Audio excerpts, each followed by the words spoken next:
के साथ सुचित्रा गुप्ता। और आज के इस बुलेटिन में बात होगी ट्रंप के बौखलाहट की, यानी कि ट्रंप की जो नोबेल शांति पुरस्कार की जो मंशा थी वो पूरी नहीं हो पाई है। चर्चा आज उसी पर करेंगे। डोनाल्ड ट्रंप का देखिए 2025 का नोबेल शांति पुरस्कार जीतने का जो सपना था वो अब अधूरा रह गया है। कह सकते हैं कि इस बार के लिए ये सपना चूर चूर हो चुका है। उन्होंने और उनके समर्थकों ने देश में इस प्रतिष्ठित पुरस्कार को हासिल करने के लिए न जाने कितने तरीके की राजनीति, कहते हैं ना कि साम दाम दंड भेद, सब कुछ किया और पूरी राजनीतिक ताकत झोंक दी, लेकिन फिर भी पुरस्कार नहीं मिला। गाजा में शांति स्थापित करने का प्रयास किए, बाद में रूस के साथ में समर्थन मिला। हालांकि व्हाइट हाउस की उम्मीदों के विपरीत ओस्लो से ट्रंप के नाम जो उनका लिया गया था उसका ऐलान हुआ ही नहीं। शांति का नोबेल पुरस्कार वेनेजुएला की आयरन लेडी कही जाने वाली मारिया कोरिना माचाडो को मिल गया। अब इस परिणाम पर डोनाल्ड ट्रंप का बयान भी सामने आया। ट्रंप ने कहा कि जिस व्यक्ति को नोबेल पुरस्कार मिला उसने मुझे फोन किया और कहा कि मैं आपके सम्मान में इसे स्वीकार कर रही हूं। ट्रंप को इस साल ये पुरस्कार जीतने की बड़ी उम्मीद थी, इसीलिए वो लगातार ऑपरेशन सिंदूर के दौरान भी बड़े बड़े ऐलान कर रहे थे कि भारत और पाकिस्तान के बीच में सीज फायर डोनाल्ड ट्रंप ने करवाया, महज इसलिए कि शांति पुरस्कार लेने की राह में एक और कदम, एक और कड़ी जुड़ जाए। लेकिन वो सपना भी पूरा नहीं हुआ। बड़ी उम्मीद थी उनको, लेकिन अब ये उम्मीद बिल्कुल चूर चूर हो चुका है। अब इसके बाद देखिए व्हाइट हाउस ने जबरदस्त लॉबिंग भी इसके लिए की थी, यानी कि फील्डिंग सेट की थी कि तमाम देश डोनाल्ड ट्रंप का नाम ले शांति पुरस्कार के लिए, लेकिन सारे प्रयास विफल रहे। उनका नोबेल शांति पुरस्कार का सपना भी बिल्कुल चकनाचूर हो गया। ट्रंप सिर्फ और सिर्फ हाथ मलते रह गए और पुरस्कार कोई और ही ले गया। Who actually got the Nobel Prize called me and said, I'm accepting this in honor of you because you really deserved it. That a very nice thing to do. I didn't say then give it to me though. I think she might have. She was very nice. And I've been helping her along the way. They need a lot of help in Venezuela. It's a basic disaster. So.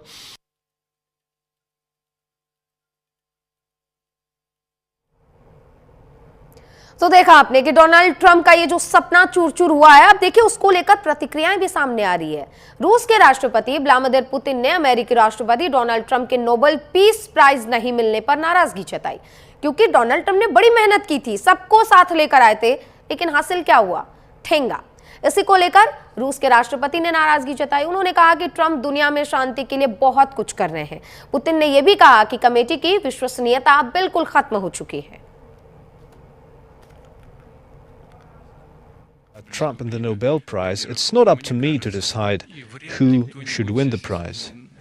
And I don't think anyone present here will object, or anyone from your audience will object, when I say that there have been cases when the Nobel Prize Committee gave the Peace Prize to people who did nothing for peace. And in my opinion, those decisions damaged the prize's authority. So they gave the Peace Prize to people who did not do anything. As to Trump and the Nobel Prize, it's not up to me to decide who should win the prize. And I don't think anyone present here will object, or anyone from your audience will object, when I say that there have been cases when the Nobel Prize Committee gave the Peace Prize to people who did nothing for peace. And in my opinion, those decisions. तो देखिए Nobel पुरस्कार न मिलने पर Trump किस तरीके से बौखलाए हुए। डोनाल्ड ट्रंप ने जिनपिंग पर अपना गुस्सा उतार दिया। चीन पर 100% टैरिफ लगा दिया है डोनाल्ड ट्रंप ने नोबेल शांति पुरस्कार न मिलने पर चीन पर अपना गुस्सा उतारा। जी हाँ, बिल्कुल सही सुन रहे हैं आप। यहाँ पर प्राइज क्योंकि डोनाल्ड ट्रंप को नहीं मिलता है, इसलिए उनका जो गुस्सा है वो फूटा किस पर? चाइना पर। अमेरिकी राष्ट्रपति डोनाल्ड ट्रंप ने चाइना पर 100% टैरिफ लगा दिया है। इतना ही नहीं, चीनी राष्ट्रपति शी जिनपिंग से बातचीत और मुलाकात की संभावनाओं को भी डोनाल्ड ट्रंप ने अब खारिज कर दिया है। डोनाल्ड ट्रंप ने साफ कर दिया है कि चीनी प्रोडक्ट्स पर 100% टैरिफ लगाया जाएगा और ये टैरिफ की दरें 1 नवंबर 2025 से लागू कर दी जाएंगी। तो डोनाल्ड ट्रंप चाहते हैं कि बराक ओबामा की तरह उनको भी नोबेल पुरस्कार मिले, लेकिन कहीं ना कहीं जब नोबेल पुरस्कार उनको नहीं मिल रहा है तो इस बात से वो खासा नाराज चल रहे हैं। हालांकि उनने बहुत कोशिश की, बहुत ज्यादा कोशिश की, चाहे हम इसके बीच में देखें कि इजराइल से उन्होंने समझौता करवाने की कोशिश की, इजराइल गाजा के बीच में शांति, इसके बाद कई मामलों में लेकर अगर हम भारत के ऑपरेशन सिंदूर और पाकिस्तान के बीच के संघर्ष की बात करें उसमें भी उन्होंने शांति की बात कही। लेकिन डोनाल्ड ट्रंप का सपना 2025 में तो चकनाचूर हो गया है।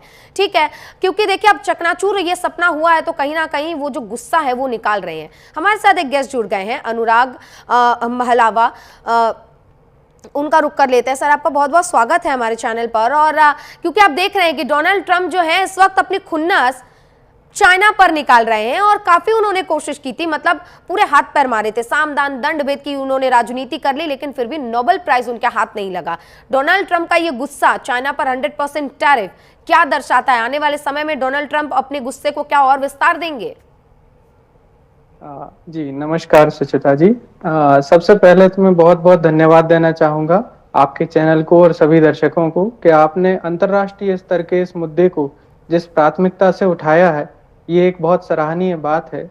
और जिस तरह से अभी हम पिछले जो इस सत्र है डोनाल्ड ट्रंप का, हम ये निरंतर देख रहे हैं कि उनके जो फैसले हैं वो कहीं ना कहीं कुछ विशेष प्रयोजनों से निहित होते हैं। जिस तरह से कि उनका एक कैंपेन ही चल रहा था जिसमें उन्होंने प्रशासनिक शक्तियों का उपयोग किया, इसलिए कि उन्हें जो है वो नोबेल प्राइज मिल सके, नोबेल पुरस्कार मिल सके। और वहीं अगर आप देखेंगे कि जिन्हें मारिया को जब नोबेल मिला है तो उसके पीछे उनका पूरा एक बैकग्राउंड है, पूरा एक इतिहास है जिसमें उन्होंने रचनाएं नहीं की हैं बल्कि उन्होंने कार्य किया है, सृजन किया है। उन्होंने वे कार्य किए हैं जो वेनेजुएला की जनता के दिलों तक पहुंचे हैं। क्या डोनाल्ड ट्रंप ने कोई भी एक ऐसा काम किया जो अमेरिका की जनता तक पहुंचा हो? अमेरिका फर्स्ट की उनकी जो नीति है, उस नीति का भी खामियाजा अमेरिका और अमेरिकी जनता को उठाना पड़ रहा है। वैश्विक स्तर पर उनकी जो छवि है वो निरंतर रूप से कहीं ना कहीं गिरती जा रही है। उनका जो ग्राफ है वो गिर रहा है। बिल्कुल। और ऐसे में ये उनकी खींच ही है एक तरह से कि वो अब एक जो दादागिरी की जो एक तरह से कहना चाहिए कि जो दादागिरी करने का जो उनकी मंशा है वो जाहिर हो रही है। 100% टैरिफ उन्होंने लगा दिया है चाइना पर, तो दैट इज टोटली अनयूजुअल। इस सब का कोई अर्थ नहीं बनता। अनुराग जी, कह सकते हैं कि डोनाल्ड ट्रंप की इस वक्त हरकतें ऐसी है कि खिसियानी बिल्ली खंबा नोचे, क्योंकि हाथ तो कुछ आया नहीं, अपना गुस्सा कहीं तो निकालना है, तो चाइना को पकड़ लिया और गुस्सा निकाल दिया। और अनुराग जी, क्योंकि इसके पहले जब डोनाल्ड ट्रंप का कार्यकाल था, हमने देखा था काफी सुचारू रूप से सारी चीजें चल रही थी। भारत के साथ रिश्ते बहुत बढ़िया थे, प्रधानमंत्री मोदी के साथ रिश्ते बहुत बढ़िया थे, व्यापार हमारा काफी उन्नत स्तर पर पहुंच गया था। लेकिन जब दूसरा कार्यकाल आया उसके बाद से हम देख रहे हैं कि डोनाल्ड ट्रंप लगातार ऐसी हरकतें कर रहे हैं कि किसी देश के साथ भी उनकी अच्छी नहीं बन रही। इसका कारण क्या है, मैं समझना चाह रही हूँ। देखिए, कहीं ना कहीं अमेरिका को जो है वो बिग डैडी कहा जाता है। पूरे विश्व में वो अपने आप को एक प्रधान के रूप में देखते हैं। और पिछले विगत 10 से 15 वर्षों में भारत की जो छवि विश्व गुरु के रूप में उभरी है, और इसमें माननीय मोदी जी का तो हाथ है ही, साथ ही साथ भारत की उस जनता का भी बहुत बड़ा योगदान है जिन्होंने भारत को एक स्थायी सरकार पिछले 15 वर्ष तक दी, जिसका कारण ये हुआ कि आज भारत की विदेश नीति को कहिए या भारत की डिप्लोमेसी को कहिए, और कहीं ना कहीं अमेरिका इस बात से बहुत आहत हैं हमारे डोनाल्ड ट्रंप जी कि एक समय वो कहते थे हाउडी मोदी, और आज वो मोदी के जो है वो प्रखर रूप से स्पष्टता में वो कहते हैं कि मुझे मोदी जी की कुछ जो पॉलिसीज हैं उनसे तकलीफ होती है। लेकिन वो स्पष्टता में ये नहीं बता पाते हैं कि उन्हें वास्तविक तकलीफ जो हो रही है वो हो रही है पब्लिसिटी की। बिल्कुल। ट्रंप चाहते हैं कि उनको रिकॉग्निशन मिले, इंटरनेशनल रिकॉग्निशन मिले, लेकिन उनके जो प्रयास हैं, उनके जो कदम हैं, 31 जनवरी लास्ट डेट थी सबमिशन की।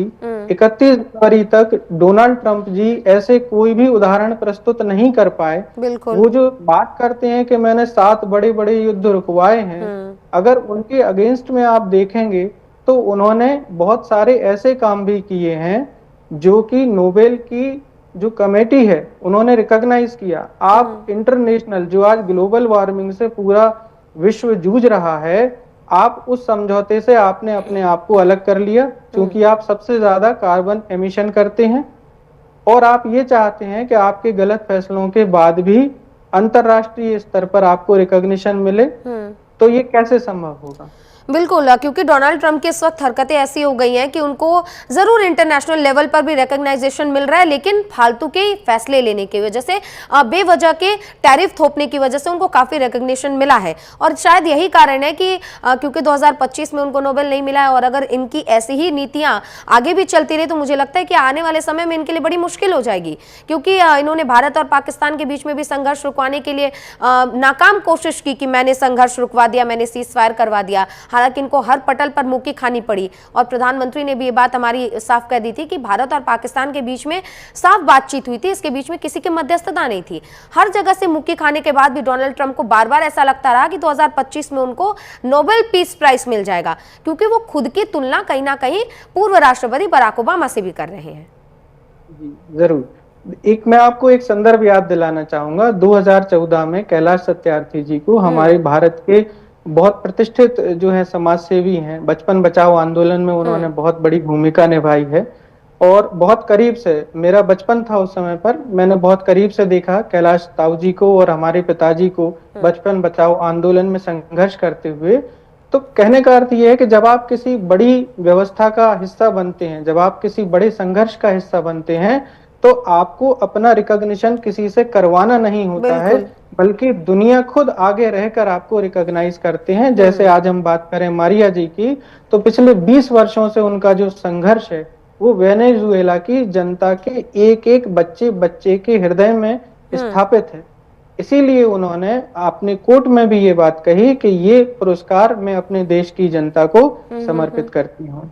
तो इस तरह का कोई भी प्रयास डोनाल्ड ट्रंप के इस कार्यकाल में हमको देखने को नहीं मिल रहा है। और यहाँ तक कि जो अमेरिका के आंतरिक विषयों के जानकार हैं, जो अर्थशास्त्री हैं, उन्होंने भी इस बात को कोट किया है कि ये जो वर्तमान में डोनाल्ड ट्रंप कर रहे हैं, जिस तरह से उन्होंने वीजा पर रोक लगाना, 88 लाख रुपए यानी कि लगभग $1 लाख जो है उन्होंने अपना वीजा के लिए कर दिया। इससे क्या होगा कि लॉन्ग टर्म में अमेरिका में जितने भी योग्य व्यक्ति हैं वो पूरे विश्व से नहीं जाएंगे, और जो सपना है कि अमेरिकन ही सारी चीजों को डेवलप करें, अमेरिकन ही सारी चीजों को बनाएं, तो मैं आप सभी को, आपके सारे दर्शकों को ये बताना चाहूंगा कि भारत वो भूमि है जिस भूमि पर जन्म लेने वालों ने आज अमेरिका की हर बड़ी कंपनी की कमान को संभाला हुआ है, चाहे वो सत्या नडेला हो या कोई भी बिल्कुल, चाहे वो सुंदर पिचाई ही क्यों ना हो। बिल्कुल, आप बिल्कुल सही बात कह रहे हैं, क्योंकि शायद इसी का नतीजा है कि जब जो भारत के लोग हैं, और ये बात खुले मंच से कई लोगों ने स्वीकार की है, कई अमेरिकन कंपनी के सीईओ ने स्वीकार किया है कि अगर भारत के इंजीनियर्स को हम नौकरी नहीं देंगे, हम अपने देश नहीं बुलाकर काम देंगे, तो कहीं ना कहीं वो हमसे बड़ी कंपनी खोलकर वहां बैठ जाएंगे, फिर हमारे लिए बड़ी मुश्किल हो जाएगी। और ये बात कहीं ना कहीं सत्य भी है अनुराग जी, क्योंकि इसी का शायद हम नतीजा देख सकते हैं कि टेस्ला जैसी बड़ी कंपनियां अपनी यहाँ पर शोरूम खोल रही हैं, क्योंकि डोनाल्ड ट्रंप की इस बार की जो हरकतें हम उनको कह सकते हैं कि उनकी मंशा पूरी नहीं हो रही, जिसका खुन्नस वो अमेरिका वासियों से निकाल रहे हैं, बाकी की दुनिया पे टैरिफ लगाकर निकाल रहे हैं, और इसका खामियाजा अमेरिका वासियों को भुगतना पड़ रहा है, अमेरिकन को भुगतना पड़ रहा है। जी बिल्कुल, बिल्कुल सही बात कह रहे हैं आप। जिस तरह से उन्होंने टैरिफ इम्पोज किए हैं, इस टैरिफ इम्पोजिशन से अमेरिका के जो नेटिव पर्सन्स हैं, जो अमेरिका के मूल निवासी हैं, वो कहीं ना कहीं खुश नहीं हैं, क्योंकि मीडिया को मैनेज किया जाता है अमेरिका में। तो जिस तरह से हमारे भारत में आज मीडिया मुखर होकर, स्वतंत्र होकर अपनी बात कह पाते हैं, कहीं ना कहीं अमेरिका में उतनी स्वतंत्रता मीडिया को नहीं है, जिस कारण से ये बातें वैश्विक पटल पर नहीं आ पा रही हैं। पर आंतरिक रूप से डोनाल्ड ट्रंप का बहुत विरोध है, और इस बात को वो भी समझ रहे हैं। और इस बार एक जैसे कहा जाता है कि जो छोटे बच्चे होते हैं और बुजुर्ग व्यक्ति होते हैं वो कई बार एक समान हो जाते हैं। तो जैसे बच्चे बाल हट करते हैं, उसी तरह से डोनाल्ड ट्रंप की ये जो बाल हट है नोबेल पुरस्कार के लिए, उसमें परिश्रम कहीं भी दिखाई नहीं दे रहा है। बिल्कुल, आप एकदम सही कह रहे हैं। क्योंकि अब डोनाल्ड ट्रंप जिस तरीके से हमने देखा है पिछले दिनों, जब भारत और पाकिस्तान के बीच में ऑपरेशन सिंदूर और सीज़फायर को लेकर खूब संघर्ष चल रहा था, उस दौरान डोनाल्ड ट्रंप कह रहे थे कि अगर भारत पर पाकिस्तान ने हमला किया तो पाकिस्तान को हम छोड़ेंगे नहीं। उधर जैसे ही असीम मुनीर ने कह दिया कि डोनाल्ड ट्रंप तो उनको शांति का पुरस्कार मिलना चाहिए, तो देखिए तुरंत ही डोनाल्ड ट्रंप अपना रास्ता बदलकर पाकिस्तान की तरफ चले जाते हैं और आज उनको बिठा के व्हाइट हाउस में उनके साथ लंच किया जाता है। मतलब डोनाल्ड ट्रंप का कह सकते हैं कि अब कोई ईमान धर्म नहीं बचा है, वो बस अपनी महत्वाकांक्षाओं को पूरा करने के लिए इस वक्त राष्ट्रपति बने हैं। जी बिल्कुल, ये बात सही है। पाकिस्तान के आगे भारत का ना झुकना, बल्कि ऑपरेशन सिंदूर में भारत की विजय होना, उसके बाद टैरिफ इम्पोजिशन पर भी भारत का ना झुकना, ये एक बहुत ही बोल्ड स्टेप था, बहुत ही बोल्ड स्टैंड था, जिसको लेकर के क्रिटिक्स ने कई तरह की बातें कही। कुछ लोगों का कहना था कि मोदी जी को जो है वो झुक जाना चाहिए, लेकिन आज अगर आप देखेंगे, दीर्घकालिक परिणामों में देखेंगे, जिस तरह से ट्रंप चाहते थे कि अमेरिका में जो दूध होता है वो गाय जो होती है वो मांस खाने वाली गाय होती है। बिल्कुल बिल्कुल। हमारे भारत में जो गाय होती है वो शाकाहारी गाय होती जी, है। और मैं तो दर्शकों को अनुराग जी बता दूं कि एक मसला ये भी था कि डोनाल्ड ट्रंप चाहते थे कि वो डेयरी प्रोडक्ट्स भारत में बेचे, जो गाय वहां पर मांस खाती हैं, और वो प्रोडक्ट्स यहाँ पर बेचे, जबकि हम गाय को माता की तरह पूजते हैं और उनको उनके गौरस का इस्तेमाल अपनी पूजाओं में करते हैं। अनुराग जी, आप हमारे साथ बने रहिएगा। नोबेल पीस प्राइज को लेकर ये हमारी सहयोगी शालू चौहान ने एक रिपोर्ट तैयार की है, वो भी एक बार जनता को दिखाते हैं, फिर आपकी ओर दोबारा चलेंगे।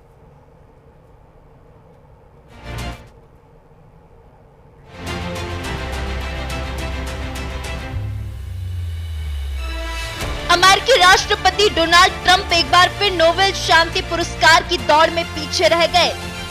कई बार अपनी दावेदारी जताने और 7 युद्ध में शांति लाने का दावा करने वाले डोनाल्ड ट्रंप का सपना चकनाचूर हो गया है। अमेरिकी राष्ट्रपति ट्रंप को इस बार भी सफलता नहीं मिली। 2025 का नोबेल शांति पुरस्कार वेनेजुएला की विपक्षी नेता मारिया मचाडो को दिया गया है। ट्रंप के लिए ये बड़े झटके से कम नहीं है, क्योंकि अपने दूसरे कार्यकाल के दौरान उन्होंने खुद को शांति दूत के रूप में पेश करने की कोशिश की। ट्रंप ने भारत पाकिस्तान युद्ध में मध्यस्थता की पेशकश कर खुद को शांति दूत बताने की कोशिश की थी, जिसे भारत ने सिरे से खारिज कर दिया था। लेकिन पाकिस्तान ने उनकी सराहना करते हुए उन्हें नोबेल शांति पुरस्कार के लिए नामांकित किया। इसके अलावा इजराइल ने भी ट्रंप के नाम का समर्थन दिया था, फिर भी इस बार का सम्मान उनके हाथ नहीं लग सका। अमेरिकी राष्ट्रपति डोनाल्ड ट्रंप को नोबेल न मिलने का दर्द उनके बयानों पर साफ झलक रहा है। पहले ही अमेरिकी राष्ट्रपति कार्यालय नोबेल पुरस्कार में राजनीति का आरोप लगा चुका है और अब ट्रंप ने भी अपने बयान के जरिए नोबेल न मिल पाने का दुख सार्वजनिक कर दिया है। अमेरिकी राष्ट्रपति डोनाल्ड ट्रंप ने कहा कि वेनेजुएला की विपक्षी नेता मारिया मचाडो को उनके सम्मान में नोबेल शांति पुरस्कार दिया गया है। person who actually got the Nobel Prize called me and said, I'm accepting this in honor of you because you really deserved it. That a very nice thing to do. I didn't say then give it to me though. I think she might have. She was very nice. And I've been helping her along the way. They need a lot of help in Venezuela. It's a basic disaster. So Trump ने अपना दुख किया सार्वजनिक। जिस व्यक्ति को Nobel पुरस्कार मिला उसने मुझे फोन किया और कहा कि मैं आपके सम्मान में से स्वीकार कर रही हूँ, आप बाकी इसके हकदार थे। मैंने उनसे ये नहीं कहा कि इसे मुझे दे दो। मैं खुश हूँ कि मैंने लाखों लोगों की जान बचाई। ट्रंप कई मंचों से कह चुके हैं कि वो 7 से अधिक देशों के युद्ध रुकवा चुके हैं और ऐसे में उन्हें शांति का नोबेल पुरस्कार मिलना चाहिए। लेकिन ट्रंप और व्हाइट हाउस के हाथ खाली रह गए, क्योंकि इस बार विजेता बनी है ट्रंप की टारगेट के आ चुके देश वेनेजुएला की विपक्षी नेता मारिया मचाडो। नॉर्वे की नोबेल समिति ने घोषणा करते हुए कहा कि मारिया मचाडो को पुरस्कार लोकतांत्रिक अधिकारों को बढ़ावा देने और तानाशाही से लोकतंत्र की ओर शांतिपूर्ण बदलाव लाने के लिए 20 साल लगातार संघर्ष के लिए दिया गया है। नोबेल समिति ने कहा कि आज जब दुनिया के कई हिस्सों में तानाशाही बढ़ रही है और लोकतंत्र कमजोर हो रहा है, ऐसे समय में मारिया मचाडो जैसे लोग हिम्मत की उम्मीद होते हैं। वहीं रूस के राष्ट्रपति पुतिन ने अमेरिकी राष्ट्रपति डोनाल्ड ट्रंप की नोबेल पीस प्राइज नहीं मिलने पर नाराजगी जताई है। उन्होंने कहा है कि ट्रंप दुनिया में शांति के लिए बहुत कुछ कर रहे हैं। पुतिन ने कहा कि कमेटी की विश्वसनीयता खत्म हो चुकी है। ऐसे कई मामले सामने आए हैं जब ये पुरस्कार उन लोगों को दिया गया जिन्होंने शांति के लिए कुछ नहीं किया। इससे इसकी प्रतिष्ठा को नुकसान पहुंचा। उन्होंने किसी का नाम लिए बिना कहा कि पुरस्कार ऐसे लोगों को मिला जो कुछ ही महीनों में आकर चले गए। As to Trump and the Nobel Prize, it's not up to me to decide who should win the prize.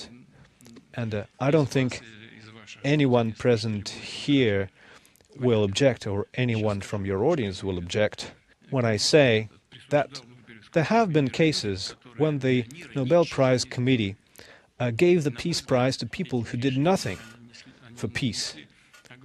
And in my opinion, those decisions damaged the prize's authority. So they gave the Peace Prize to people who did not do anything. Donald Trump ने इस शांति पुरस्कार के लिए कई पापड़ बेले, लेकिन वे सिर्फ हाथ मलते ही रह गए। नोबेल के लिए ट्रंप ने क्या क्या किया? ट्रंप ने पूर्व नाटो महासचिव को फोन किया, नॉर्वे के वित्त मंत्री को फोन किया, नोबेल शांति पुरस्कार चुनाव प्रक्रिया की जानकारी ली, यूएन के भाषण में 7 युद्ध रुकवाने का दावा किया। वहीं राष्ट्रपति ट्रंप बदला लेने के लिए 3 फैसले ले सकते हैं। ऐसे बदला ले सकते हैं ट्रंप, नॉर्वे पर टैरिफ बढ़ा सकते हैं जो अभी 15% है। नाटो संगठन में नॉर्वे को योगदान को बढ़ाने की मांग, अमेरिका नॉर्वे को सुरक्षा की गारंटी नहीं देगा, नॉर्वे को दुश्मन देश भी घोषित कर सकता है। फिलहाल 2025 की उम्मीद खत्म हो चुकी है। अब 2026 के अंत में देखना होगा कि ट्रंप को नोबेल पुरस्कार मिलेगा या इस बार की तरह हाथ मलते रह जाएंगे। Bureau report, news India.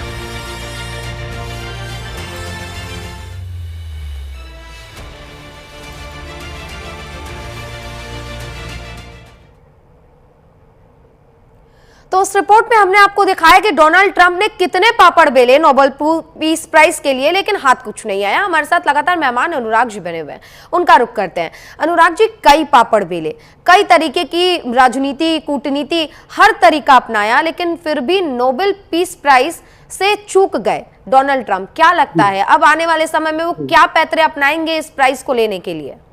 जी देखिए, बहुत बहुत शानदार। अभी आपके जो टीम है, जो एडिटोरियल टीम है, उन्होंने बहुत अच्छा एक विश्लेषण दिखाया।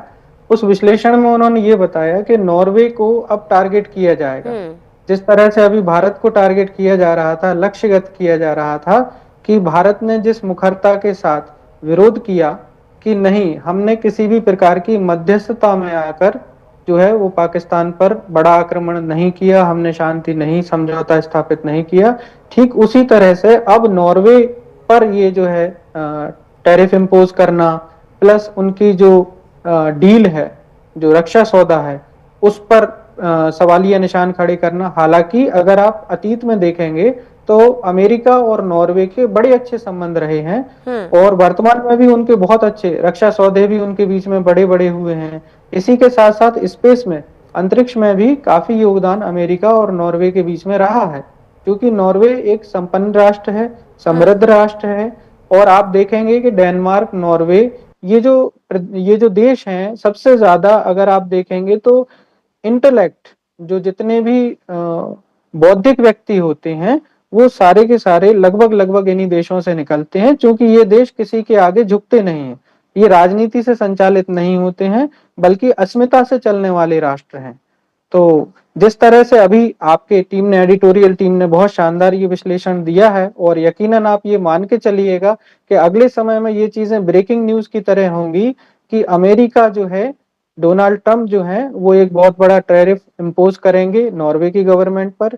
इवन वो नॉर्वे सरकार को तरह तरह से, जिस तरह से उन्होंने भारत सरकार के ऊपर दबाव बनाए, विभिन्न तरह के उन्होंने प्रपंच रचे कि किसी भी प्रकार से भारत ये स्वीकार कर ले कि अमेरिका की मध्यस्थता में ही पाकिस्तान के साथ सीज फायर हुआ।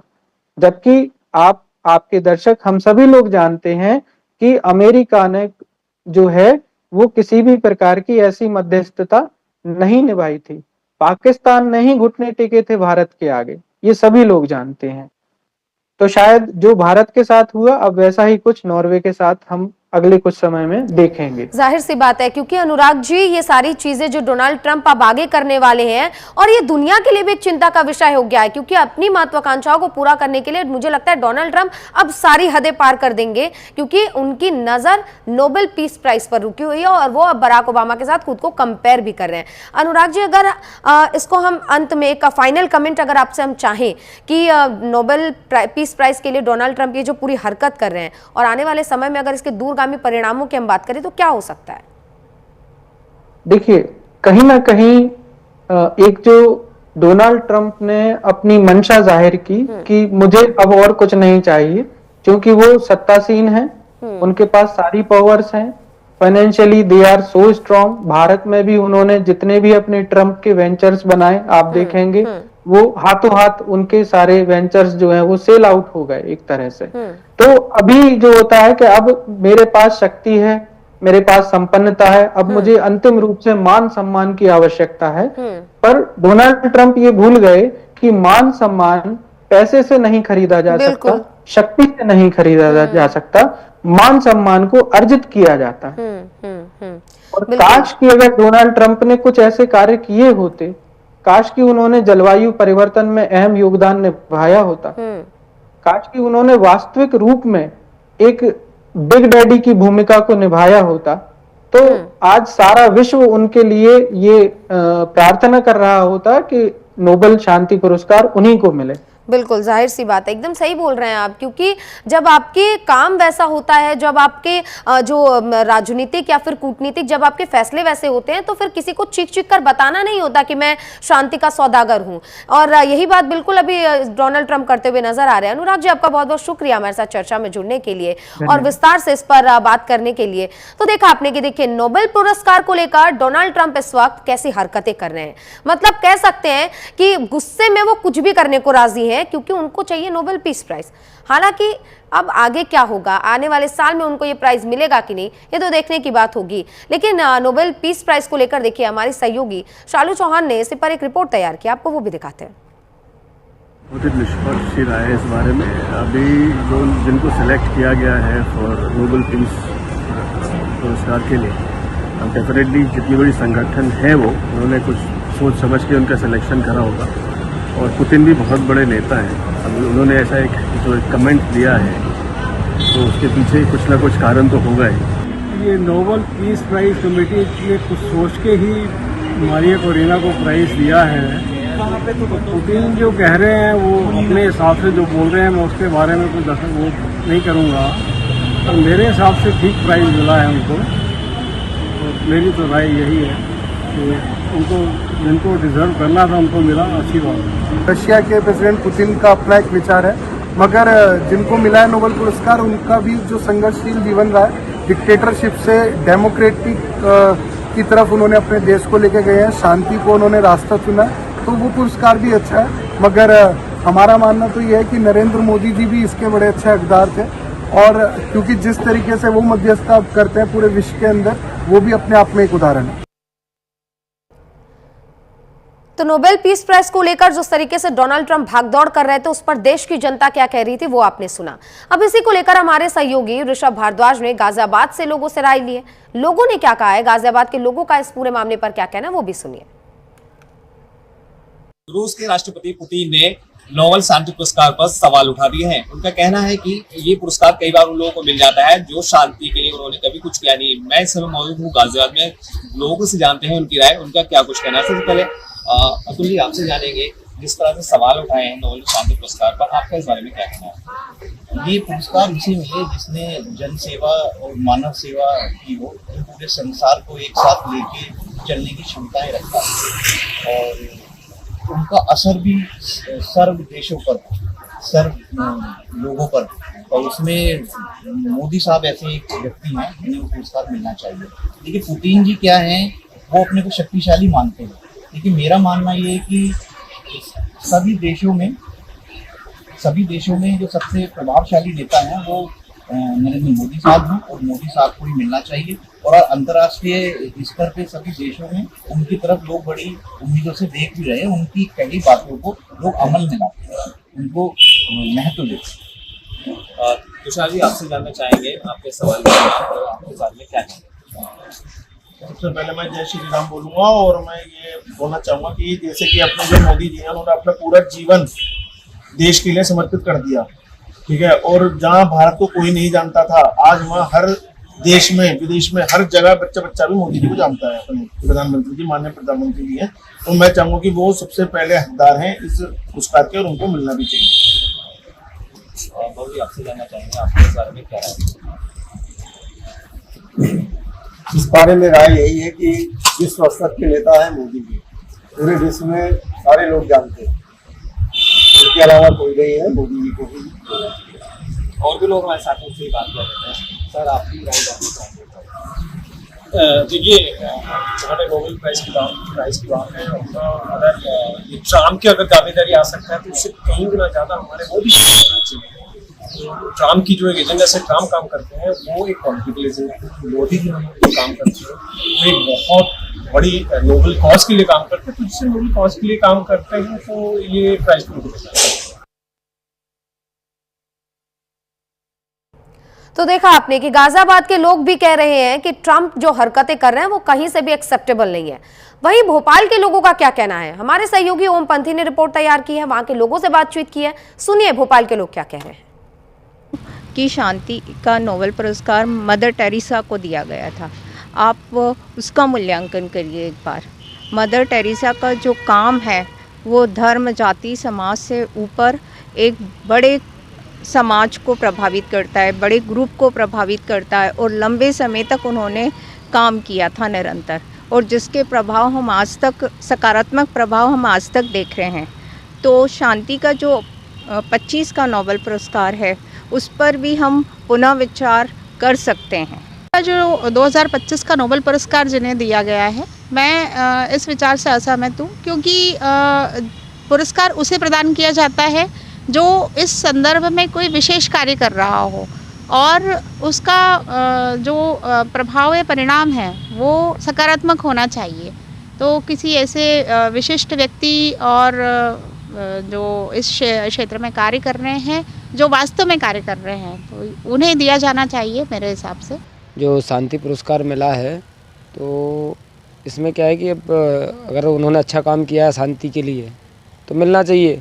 अब डोनाल्ड ट्रंप का भी सुनने में बयान आया था कि मुझे मिलना चाहिए, तो वहाँ तो पूरा एनालिसिस होता होगा, इस हिसाब से उनको शांति पुरस्कार के लिए, नोबेल शांति पुरस्कार के लिए चुना गया है ना।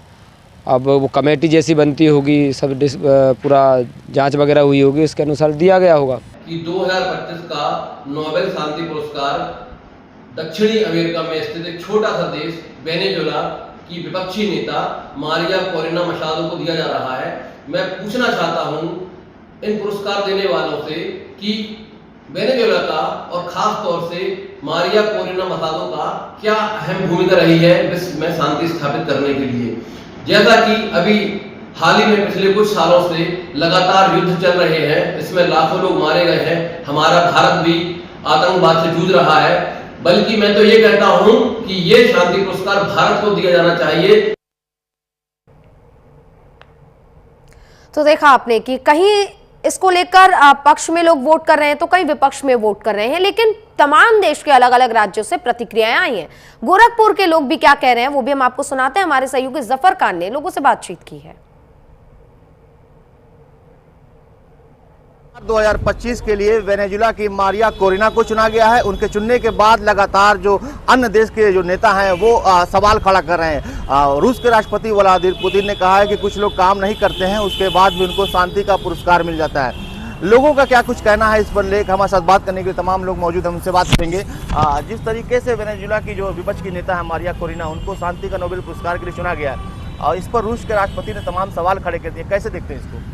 मारिया कोरेना जो है वेनेजुएला के अंदर जिस तरह से संघर्ष कर रही थी लोकतंत्र की स्थापना के लिए, तो आज मारिया ने जो काम किया है पूरे विश्व के शांति को बढ़ावा देने के लिए, और एक बेटी ने, एक बहन ने जो शिक्षा के जगत में काम किया है और अपने वेनेजुएला मुल्क के अंदर शांति की बहाली में काम किया, हम उन्हें मुबारकबाद देते हैं हिंदू मुस्लिम एकता कमेटी अध्यक्ष सलमानी के तरफ से। और ये कहेंगे कि ट्रंप को अगर जो नहीं मिला तो अच्छा हुआ। वो आदमी ट्रंप इस लायक नहीं था कि उसे दिया जाए। भारत के तमाम लोग चाह रहे हैं कि बेटियां पढ़ी लिखें, आगे बढ़ें, तो पैगंबर का भी फरमान है कि तालीम को हासिल करो, चाहे चीन तक जाना पड़े। तो आज वेनेजुएला में शांति की बहाली के लिए जो काम किया मारिया बहन ने, हम लोग मुबारकबाद देंगे गोरखपुर शहर से, मुख्यमंत्री के शहर से, कि पढ़े लिखे बेटियां आगे बढ़ें। ट्रंप को नहीं मिला तो अच्छा हुआ, क्योंकि ट्रंप के कहने पे भारत पाकिस्तान की जंग नहीं रुकी थी। भारत अपने आत्मरक्षा के लिए लड़ा था और कल भी लड़ेगा। ट्रंप के कहने पे युद्ध बंद नहीं हुआ था। ये रूस के राष्ट्रपति ने जिस तरीके से कहा है कि कुछ लोग काम भी नहीं करते, उसके बाद भी उनको शांति का नोबेल पुरस्कार मिल जाता है, कैसे देखते हैं राष्ट्रपति पुतिन के बयान को? सर, कोई भी अगर किसी को कुछ मिलता है, कोई भी सम्मान मिलता है, तो सम्मान बिना किसी जांच पड़ताल का तो मिलेगा नहीं। उसकी बाकायदा जांच हुई होगी, सर्वे हुआ होगा, तो सर्वे में जो सर्वोच्च होगा उसी को नोबेल पुरस्कार मिलेगा। सबको क्यों नहीं दे दिया जाता है? वो कहीं ना कहीं उस लायक थी तो उनको पुरस्कार दिया गया। बिल्कुल बिल्कुल। आप बताइए, जो शांति का नोबेल पुरस्कार मारिया कोरिना को मिला है, रूस के राष्ट्रपति ने इस पर उन्होंने कहा है कि कुछ लोग काम नहीं करते, शांति का पुरस्कार मिल जाता है। रूस के राष्ट्रपति ने बिल्कुल गलत बयान दिया हुआ है। बहन जी को जिस तरीके से उनको पुरस्कार मिला है वो उस लायक थी और उनको ही पुरस्कार मिलना चाहिए था, अन्यथा ट्रंप को नहीं। और रूस के राष्ट्रपति को माफ़ी मांगनी चाहिए गलत बयान के लिए। आप बताइए, जैसे बहन मारिया कोरिना को जो है शांति का नोबेल पुरस्कार 2025 चुना गया है, इस पर रूस के राष्ट्रपति ने आपत्ति दर्ज कराई है। उन्होंने कहा है कि कुछ लोग काम नहीं करते, उसके बाद भी उनको शांति का नोबेल पुरस्कार मिल जाता है। बिना काम किए तो नोबेल पुरस्कार मिलेगा ही नहीं, और अगर मिला है तो शांति व्यवस्था बनाने के लिए ही मिला है, और मिलना भी चाहिए ऐसे व्यक्ति को, तभी हौसला अफजाई भी होगा। तो सुन रहे हैं आप कि देश के लोग भी ये कह रहे हैं कि राष्ट्रपति पुतिन ने जो इसको लेकर बयान दिया है वो बिल्कुल गलत है, क्योंकि अगर मारिया को ये अवार्ड मिला है तो उसके पीछे जरूर कोई वजह रही होगी। इसी को लेकर देखिए, कुशीनगर से हमारे सहयोगी अनुराग तिवारी ने भी इसको लेकर बातचीत भी की है लोगों से, वो भी हम आपको दिखाएंगे। लेकिन एक बात जो आपको समझनी होगी कि देखिए, ट्रंप किस तरीके से बौखलाए हुए बिल्कुल नजर आ रहे हैं साफ तौर पर। क्यों? क्योंकि उनको पीस प्राइज नहीं मिला है। अब आगे के लिए उनकी तैयारी है, क्या रणनीति होगी, उस पर बात करेंगे। लेकिन उससे पहले सुनिए कुशीनगर से लोग क्या कह रहे हैं। इतना बड़ा विश्व है, सबकी अपनी अपनी अपेक्षाएं हैं, लेकिन ऐसा नहीं है कि व्लादिमीर पुतिन पहले व्यक्ति हैं जिन्होंने नोबेल पुरस्कार पर प्रश्न उठाया है। ऐसा विश्व में पहले भी हुआ है, पहले भी सवाल उठाए गए हैं। जब भौतिकी का भी नोबेल पुरस्कार फिजिक्स का दिया तो भी सवाल उठे थे, तमाम विश्व के भौतिक विज्ञानियों को दरकिनार करके दिया गया था। तो नोबेल शांति पुरस्कार एक काकस के तरह से ऐसा सवाल पहले उठा है, क्योंकि उसमें बड़े बड़े पैनल है, बड़े बड़े लोग हैं। लेकिन मैं तो समझता हूँ कि नोबेल शांति पुरस्कार के सबसे बड़े हकदार इस बार नरेंद्र मोदी जी थे, जिन्होंने न केवल यूक्रेन रसिया के शांति पे काम किया, बल्कि उन्होंने गाजा और की लड़ाई जो चल रही थी इजराइल से, फिलिस्तीन गाजा की समस्या पे भी उन्होंने अपना स्पष्ट रवैया रखा